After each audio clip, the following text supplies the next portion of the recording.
ನಮಸ್ಕಾರ job news ವೀಕ್ಷಕರೇ, ರಾಜ್ಯ ಸರ್ಕಾರದ ಕಡೆಯಿಂದ ಬ್ರೇಕಿಂಗ್ ನ್ಯೂಸ್ ಒಂದು ಬಂದಿದೆ. ಅದೇನಪ್ಪಾ ಎಂದರೆ, ಇನ್ನು ಮುಂದೆ ನಾಗರಿಕ ಸೇವಾ ಹುದ್ದೆಗಳ ನೇಮಕಾತಿಗಾಗಿ ನಡೆಸಲಾಗುವ ಪರೀಕ್ಷೆಗಳಲ್ಲಿ ಕಡ್ಡಾಯ ಕನ್ನಡ ಭಾಷಾ ಪರೀಕ್ಷೆಯನ್ನ ಎಲ್ಲಾ ಅಭ್ಯರ್ಥಿಗಳಿಗೂ ಕಡ್ಡಾಯಗೊಳಿಸಲಾಗುವುದಿಲ್ಲ. ಈ ಸಂಬಂಧ ಇಂದು ಅಂದರೆ ಫೆಬ್ರವರಿ 20ರಂದು ನಡೆದ ಸಚಿವ ಸಂಪುಟ ಸಭೆಯಲ್ಲಿ ನಾಗರಿಕ ಸೇವಾ ಹುದ್ದೆಗಳಿಗೆ ತಿದ್ದುಪಡಿ ತರುವ ತೀರ್ಮಾನವನ್ನ ತೆಗೆದುಕೊಳ್ಳಲಾಗಿದೆ. ಇದುವರೆಗೆ ಕಡ್ಡಾಯ ಕನ್ನಡ ಭಾಷಾ ಪರೀಕ್ಷೆಯು ಎಲ್ಲಾ ಅಭ್ಯರ್ಥಿಗಳಿಗೂ ಕಡ್ಡಾಯವಾಗಿತ್ತು. ಆದರೆ ಈ ತಿದ್ದುಪಡಿ ಜಾರಿಗೆ ಬಂದ ನಂತರ ಎಲ್ಲಾ ಅಭ್ಯರ್ಥಿಗಳು ಕಡ್ಡಾಯ ಕನ್ನಡ ಭಾಷಾ ಪರೀಕ್ಷೆಯನ್ನ ಬರೆಯಬೇಕೆಂದೇನಿಲ್ಲ. ಕನ್ನಡ ಮಾಧ್ಯಮದಲ್ಲಿ ಪ್ರಥಮ ಭಾಷೆಯಾಗಿ ಕನ್ನಡವನ್ನ ಅಭ್ಯಾಸ ಮಾಡಿರುವ ಅಭ್ಯರ್ಥಿಗಳು ಈ ಪರೀಕ್ಷೆಯಿಂದ ವಿನಾಯಿತಿ ಪಡೆಯಲಿದ್ದಾರೆ. ಈ ಕುರಿತು ಸಚಿವ ಸಂಪುಟದ ಸಭೆಯ ನಂತರ ಮಾನ್ಯ ಸಚಿವರಾದ ಎಚ್.ಕೆ. ಪಾಟೀಲ್ ಅವರು ಸುದ್ದಿಗಾರರಿಗೆ ವಿವರಣೆ ನೀಡಿದ್ದು, ಅವರು ಏನು ಹೇಳಿದ್ದಾರೆ ಎಂಬುದನ್ನ ಕೇಳೋಣ ಬನ್ನಿ. ಕರ್ನಾಟಕ ನಾಗರಿಕ ಸೇವಾ ನೇರ ನೇಮಕಾತಿ ಸಾಮಾನ್ಯ ತಿದ್ದುಪಡಿ ನಿಯಮಗಳು 2025ಕ್ಕೆ ನಾವು ಇವತ್ತು ಅನುಮೋದನೆಯನ್ನು ನೀಡಿದ್ದೇವೆ. ಕರ್ನಾಟಕ ನಾಗರಿಕ ಸೇವಾ ನೇಮಕಾತಿ ರಾಜ್ಯ ನಾಗರಿಕ ಸೇವಾ ಅಧಿನಿಯಮ 15 ಈ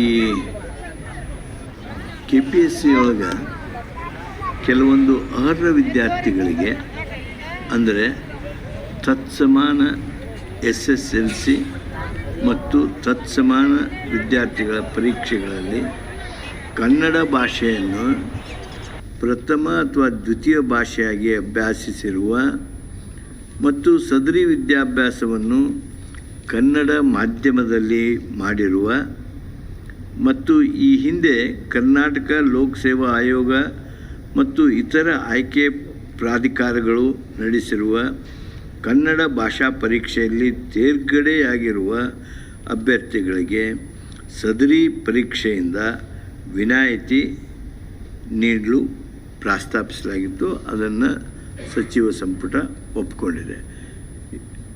I hope it is clear.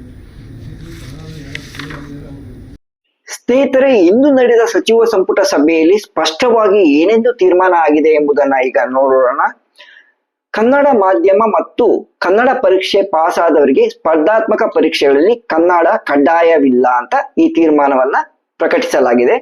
ಇದರಲ್ಲಿ ಏನ್ ಹೇಳಿದ್ದಾರೆ ಅಂದ್ರೆ, ಕೆಲವೊಂದು ಅರ್ಹ ಅಭ್ಯರ್ಥಿಗಳಿಗೆ ಅಂದರೆ ತತ್ಸಮಾನ SSLC ಮತ್ತು ಅದರ ತತ್ಸಮಾನ ವಿದ್ಯಾರ್ಥಿಗಳ ಪರೀಕ್ಷೆಗಳಲ್ಲಿ ಕನ್ನಡ ಭಾಷೆಯನ್ನ ಪ್ರಥಮ ಅಥವಾ ದ್ವಿತೀಯ ಭಾಷೆಯಾಗಿ ಅಭ್ಯಾಸ ಮಾಡಿರುವ ಮತ್ತು ಸದರಿ ವಿದ್ಯಾಭ್ಯಾಸವನ್ನು ಕನ್ನಡ ಮಾಧ್ಯಮದಲ್ಲಿ ಮಾಡಿರುವ ಮತ್ತು ಈ ಹಿಂದೆ ಕರ್ನಾಟಕ ಲೋಕಸೇವಾ ಆಯೋಗ ಮತ್ತು ಇತರ ಆಯ್ಕೆ ಪ್ರಾಧಿಕಾರಗಳು ನಡೆಸಿರುವ ಕನ್ನಡ ಭಾಷಾ ಪರೀಕ್ಷೆಯಲ್ಲಿ ತೇರ್ಗಡೆಯಾಗಿರುವ ಅಭ್ಯರ್ಥಿಗಳಿಗೆ ಸದರಿ ಪರೀಕ್ಷೆಯಿಂದ ವಿನಾಯಿತಿ ನೀಡಲು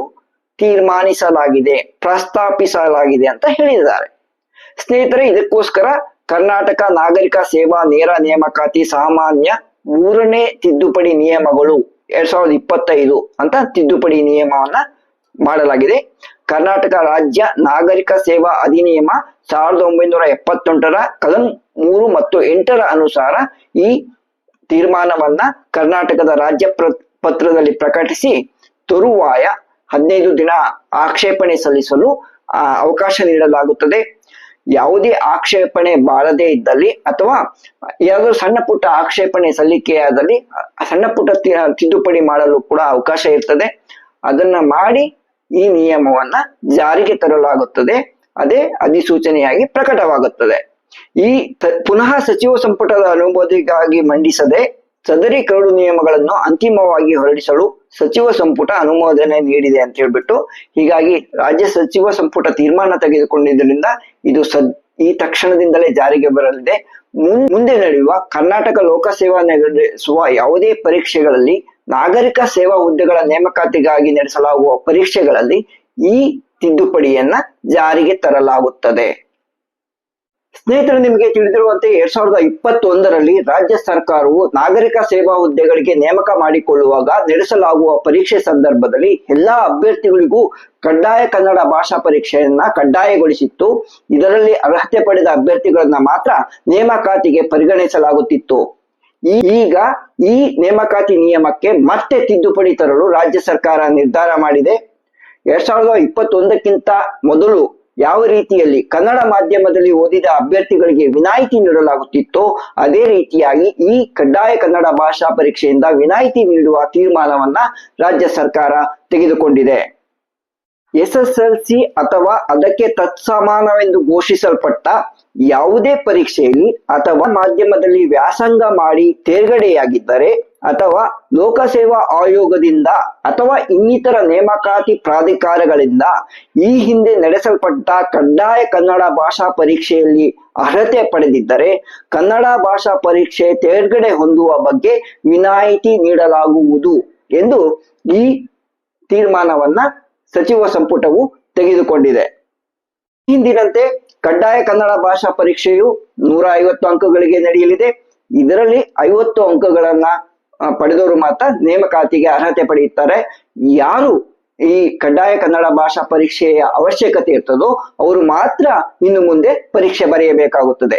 ಇದುವರೆಗೆ ನಡೆದ ಕಡ್ಡಾಯ ಕನ್ನಡ ಭಾಷಾ ಪರೀಕ್ಷೆಯಲ್ಲಿ ಅರ್ಹತೆ ಪಡೆದ ಅಭ್ಯರ್ಥಿಗಳು ಇನ್ನು ಮುಂದೆ ನಡೆಯುವ ನೇಮಕಾತಿ ಪ್ರಕ್ರಿಯೆಯಲ್ಲಿ ಭಾಗವಹಿಸಿದರೆ ಅವರು ಈ ಪರೀಕ್ಷೆಯನ್ನ ಬರೆಯಬೇಕಾಗಿಲ್ಲ.